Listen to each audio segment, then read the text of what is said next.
The clock on the mantel ticked louder than it should have. Each second a hammer against my skull.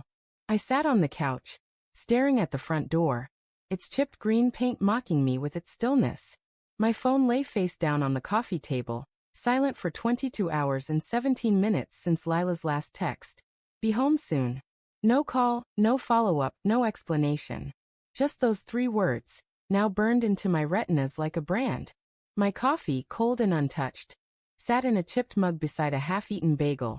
Its cream cheese congealing like my thoughts, stale, heavy, wrong. The apartment smelled of her lavender shampoo, faint but clinging to the air like a ghost. I'd spent the night pacing, my socks wearing thin paths into the hardwood. Where was she? Lila, with her quick laugh and eyes that could unravel me in a glance, had vanished. No fight, no warning, just gone. My mind churned through possibilities. An accident, a mugging, a sudden illness. But the darker thoughts crept in, slithering past my defenses. What if she wasn't hurt? What if she'd chosen to disappear? I checked my phone again. Nothing. Her friends hadn't heard from her either, their replies curt, tinged with unease. Haven't seen her since yesterday morning, Claire had texted. She seemed fine. Fine. The word gnawed at me. Lila had left for work at 7, her usual routine, but her office said she'd called in sick. Sick. Another lie, small but sharp, like a splinter under my skin. The key rattled in the lock at 9:14 a.m. My heart lurched, relief and dread colliding like storm clouds. The door swung open, and there she was, Lila, alive, unharmed, her auburn hair tangled, her blouse wrinkled. But her eyes, usually warm like honey, were guarded, darting away from mine. Hey, she said, her voice thin, like she was testing the air between us. Where were you? My words came out sharper than I meant, raw with the weight of a sleepless night. I stood, my hands trembling, wanting to pull her close but frozen by the distance in her posture. She dropped her purse on the counter, the clatter too loud in the quiet.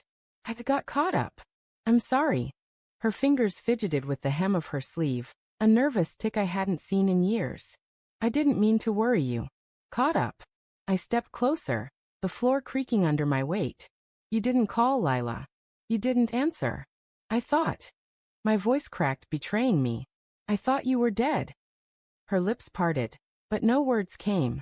She looked at me, then away, her gaze settling on the window where morning light bled through the blinds. I'm fine, she said finally, but the words sounded hollow, like a promise she didn't believe. Fine. I laughed, bitter and jagged. You called in sick to work. You didn't tell me. You disappeared for a whole day, and now you're standing here, acting like it's nothing. My chest tightened, anger bubbling beneath the hurt. Where were you, Lila? Really? She flinched, her shoulders curling inward. I needed space, okay? I just needed to think. Her voice wavered, but there was something else in it, guilt, maybe, or defiance. She turned to the kitchen, busying herself with a glass of water, her back to me like a shield. Space. I followed her, my voice rising despite myself. We've been together 5 years. You don't just vanish for space. Tell me the truth. My pulse thundered in my ears, each beat a question I wasn't sure I wanted answered.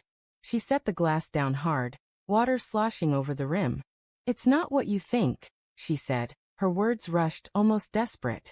I was with a friend. We talked, lost track of time. That's all. A friend.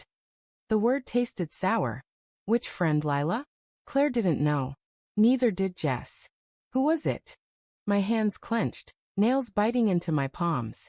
I wanted to believe her, wanted to cling to the version of us where trust was unshakable. But her eyes wouldn't meet mine, and the silence stretched like a taut wire. Does it matter? She whispered, her voice barely audible. I'm here now. It matters. My throat burned. It matters because you're lying to me. The room felt smaller, the walls pressing in, the air thick with unspoken truths. I noticed her blouse again, wrinkled, yes, but also misbuttoned, one button off like she'd dressed in a hurry. A faint scent clung to her, not lavender but something sharper, like cedarwood. Not hers. Not mine. She turned, her face pale, lips trembling. I didn't mean for this to happen, she said, and the words hit like a fist. It was a mistake. A stupid, awful mistake. My stomach dropped. The world tilted, and I gripped the counter to steady myself. A mistake, I echoed, my voice flat, hollowed out. What kind of mistake, Lila? Her eyes filled with tears, but she didn't look away this time. I was with someone, she said, her voice breaking. It wasn't planned. It just happened. The confession hung between us, heavy and jagged, tearing through the fragile threads of our life together. I wanted to scream, to demand names, details, reasons, but my body felt leaden, my mind stuck on the image of her with someone else. Someone who wasn't me. Who? The word scraped out of me, barely a whisper. Does it? She stopped herself, swallowing hard. It was Mark. From work. We were talking and I don't know how it happened. I'm so sorry, Ben. Mark. Her coworker, the one with the easy smile and late-night project meetings. I'd met him once, shaken his hand, laughed at his jokes. Now his name was a blade in my chest. You slept with him, I said, not a question. The truth was in her silence, in the way her hands shook as she wiped her eyes. I didn't mean to hurt you, she said, stepping toward me. I backed away, the space between us a chasm now. It was one time. I swear it won't happen again. One time. I laughed, the sound brittle, breaking. You disappeared, Lila. You lied. You let me sit here, thinking you were dead, while you were. I couldn't finish, the words choking me. My eyes burned, but I refused to cry. Not yet. I love you, she said, her voice small, pleading. I still want us. I looked at her, really looked, and saw a stranger. The woman I'd planned a future with, kids, a house, a life, was gone, replaced by someone who could betray me and call it a mistake. The clock ticked on, indifferent, as the life we'd built crumbled around us.